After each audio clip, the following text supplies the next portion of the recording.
రాష్ట్రంలో అవినీతి పాలన కొనసాగుతోందని ఆరోపించారు బాల్కొండ బీజేపీ అభ్యర్థి అన్నపూర్ణమ్మ. 9 ఏళ్ల పాలనలో ఎలాంటి అభివృద్ధి జరగలేదని అన్నారు. డబుల్ ఇంజన్ సర్కార్తోనే అభివృద్ధి సాధ్యమని తెలిపారు. వచ్చే ఎన్నికలలో బాల్కొండలో బీజేపీ జెండా ఎగురవేస్తామని అంటున్న అన్నపూర్ణమ్మతో మా reporter Kishore face to face. Nizamabad జిల్లాలో ఎన్నికల సందడి వాతావరణం కనిపిస్తుంది. ముఖ్యంగా బాల్కొండ నియోజకవర్గంలో ఇటు త్రిముఖ పోరు నెలకొందని చెప్పవచ్చు. ముఖ్యంగా బాల్కొండ నియోజకవర్గం నుండి బీజేపీ అభ్యర్థిగా మాజీ ఎమ్మెల్యే అన్నపూర్ణమ్మ గారు బరిలో ఉన్నారు. ప్రస్తుతం మనతో అన్నపూర్ణమ్మ గారు ఉన్నారు. చెప్పండి మేడం, చాలా గ్యాప్ తర్వాత మళ్ళీ ప్రజల్లోకి వస్తున్నారు, ఎలా అనిపిస్తుంది? అంత కొత్తగానే నిన్ననే ర్యాలీ స్టార్ట్ చేసినాం. స్పందన కానీ ముఖ్యంగా యూత్ చూడాలి, ఇంకా టైం ఉంది కదా. సంబంధించి ఎలా ఉంది? గతంలో చూసారు మీరు, ఇప్పటికీ చూసారు. గత 9 సంవత్సరాలుగా ఈ బీఆర్ఎస్ పాలనకు సంబంధించి ఎలాంటి అభివృద్ధి జరిగిందని అనుకుంటున్నారు? పరిస్థితులు ఏ విధంగా ఉన్నాయి మీ దృష్టికి వచ్చినప్పుడు? అంటే బీఆర్ఎస్ వచ్చినాక ఉమ్మడి ఆంధ్రప్రదేశ్ కంటే కూడా అభివృద్ధిలో వెనుకబడ్డదని నేను అనుకుంటున్నాను. అప్పుడే నయ్యం ఉండే, కోటి ఆశలతోటి ప్రత్యేక రాష్ట్రం వస్తే నీళ్ళు వస్తాయి, నిధులు వస్తాయి, ఉద్యోగాలు వస్తాయని చెప్పేసి భావించినటువంటి తెలంగాణ సమాజం ఈరోజు మొత్తం వెనుకకి వెళ్ళిపోయింది. కాబట్టి అందరు కూడా డిసప్పాయింట్. ప్రత్యేక రాష్ట్రం వచ్చినప్పటికీ సామాజిక తెలంగాణ కాదు, ప్రజల తెలంగాణ కాదు, దొరల తెలంగాణ వచ్చిందని చెప్పేసి అందరూ అనుకుంటున్నారు. కాబట్టి భారతీయ జనతా పార్టీ పోరాటం ఏంటంటే తెలంగాణ రాష్ట్రం ఇచ్చి హైదరాబాద్తో పాటు, ఎందుకంటే రెవెన్యూ విధంగా చూస్తే అత్యధికంగా వచ్చే నగరం హైదరాబాద్ను ఇచ్చి తెలంగాణ రాష్ట్రం ఇచ్చి ఈరోజు పరిస్థితి చూస్తే కొన్ని లక్షల కోట్ల రూపాయల అప్పుల పాలైంది ఈ రాష్ట్రం. దీనికి బాధ్యులు ఎవరు? ఈ నిన్న మొన్నటి నుంచి కేసీఆర్ గారు కొత్త నినాదం, కేసీఆర్ కానీ కుటుంబ సభ్యులు కానీ ఏమని, మూడోసారి అవకాశం ఇవ్వండి, బంగారు తెలంగాణ ఇస్తామని చెప్పేసి అంటున్నారు. ఒకసారి ఇస్తే ఏం చేశారు?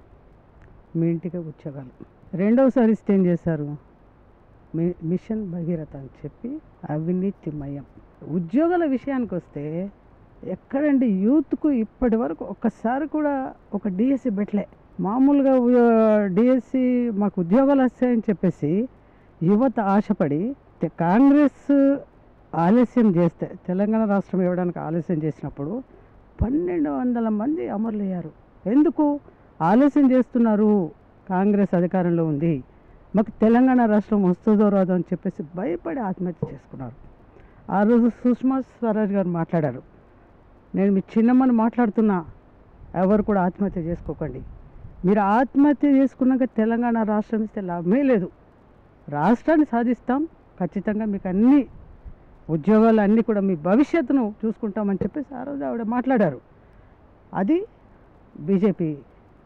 ఇది అధికారం కావాలన్నా, ఉద్యోగాలు కావాలన్నా మనకు డబుల్ సర్కార్ కావాలి, డబుల్ ఇంజన్ సర్కార్, డబుల్ ఇంజన్. ఎందుకంటే పైన ఒకటే కింద ఒకటే అయినప్పుడే మంచి కోఆర్డినేషన్ ఉంటుంది. ఎవరికి ఇస్తే ఎవరికి పేరు వస్తుందో అని చెప్పేసి రైతులతో కూడా రాజకీయం అన్న చరిత్ర కేసీఆర్ ఫ్యామిలీదండి. ఈరోజు పసుబోర్డు తెచ్చారు, జాతీయ పసుబోర్డు. ఎవరు కూడా ఊహించలే. ఫార్మర్స్ కానీ అన్నదాతలకు అందరికీ చెప్పేది ఏంటంటే, దయచేసి మీరందరూ, ఇది చరిత్రలో నిలిచిపోయే పని. పసుబోర్డు ఎవరితో సాధ్యం కాదు. ఆయన ఎవరితో కొట్లాడారు, ఏ విధంగా తీసుకొచ్చారన్నది నాకు తెలుసు, మల్లికార్జున రెడ్డికి తెలుసు. చాలా కష్టపడి తీసుకొచ్చినటువంటి జాతీయ పసుబోర్డును మీరు మామూలుగా తీసుకోకండి, అన్నదాతలకు చెప్తున్నా. టీఆర్ఎస్ వాళ్ళన్నా కాంగ్రెస్ వాళ్ళు ఇప్పుడు అంటున్నారు 10 నుంచి 15 వేలు ఇస్తామని. ఏంటంటే అర్థం ఉందా అండి? అధికారంలో ఉన్నప్పుడు చేయలే. అన్నదాతల తరఫున మేము చెప్తున్నాము, ఎంపీ కంటే డిగ్నిఫైడ్ ఉంటుండే. చెప్తే ఆయనకు పేరు వస్తుందేమో, చెప్తే ఆయనకు ఓట్లు వేస్తారేమో అని అంటే, చెప్పినా చెప్పకుండా ఓట్లు వేసేది అన్నదాతలు భారతీయ జనతా పార్టీకి. దాంట్లో ఏం అనుమానం లేదు. నేను అన్నదాతలకు చెప్పేది అంటే, రాజకీయాలకు మీకు అవసరం లేదు, మీకు పని అయిందా కాలేదా. ఎందుకంటే చరిత్రలో కొన్ని దశాబ్దాల కాలంగా మీరు కొట్లాడుతున్నారు. పసుపు పెడితే అప్పుల పాలై, పెట్టుబడి రాని. ఎందుకంటే ఎకరాన 2 లక్షల రూపాయలు ఖర్చు అవుతుంది. 2 నుంచి 3,000, 4,000, 5,000 క్వింటాల్ ఉన్న ధర కాబట్టి ఖచ్చితంగా పసుపోడు కావాలని మీ డిమాండ్. కొన్ని స్కీమ్స్ అయితే సెంట్రల్ నుంచి వస్తున్న స్కీమ్స్ అన్నీ కూడా డైవర్ట్ చేయడము, డైవర్ట్ చేస్తున్నారంటే వాళ్ళు అటాక్ చేయడము, మాట్లాడిన వాళ్ళ మీద అక్రమ కేసులు, నియామకాలు అంటే వాళ్ళు డిఎస్సి పెట్టలే. ముఖ్యంగా బాల్కొండలో గంజాయి అండి, ఎట్టు చూస్తే అటు గంజాయి. ఏంటంటే పిల్లల భవిష్యత్తు ఆడుకుంటున్నారు. డబ్బులు ఈజీగా ఎట్లా సంపాదించవచ్చు అని చెప్పేసి పెద్ద పెద్ద నాయకులు కూడా ఆలోచిస్తున్నారంటే ఎంత దిగజారిపోయారండి. యావత్ తెలంగాణ రాష్ట్రం బాగుపడాలంటే సామాజిక తెలంగాణ రావాలి, ప్రజల తెలంగాణ రావాలి. దూరాల తెలంగాణకు స్వచ్ఛ చేద్దాం, సమాధి కడదామని చెప్పేసి మీ ద్వారా నేను ప్రజానికానికి, బాల్కొండ నియోజకవర్గ ప్రజానికానికి పిలిపిస్తాను. ఈ బాల్కొండలో ఈసారి బీజేపీ పరిస్థితి ఏ విధంగా ఉండబోతుంది అనుకుంటున్నారు? బాగుంటుందండి, చాలా బాగుంటుంది. ఎందుకంటే 80 నుంచి 1 లక్ష వరకు యూత్ ఉన్నారు. ఫార్మర్స్ కూడా మెజారిటీ. మహిళలు అయితే మేల్ కంటే ఫీమేల్ 16,000 ఎక్కువ ఉన్నారు. మాకున్నటువంటి విలేజెస్ 108. బాగుంటుంది, చాలా బాగుంటుంది. గెలుపు అన్నది మేము ఇక్కడ నుంచి స్టార్ట్ చేస్తాం.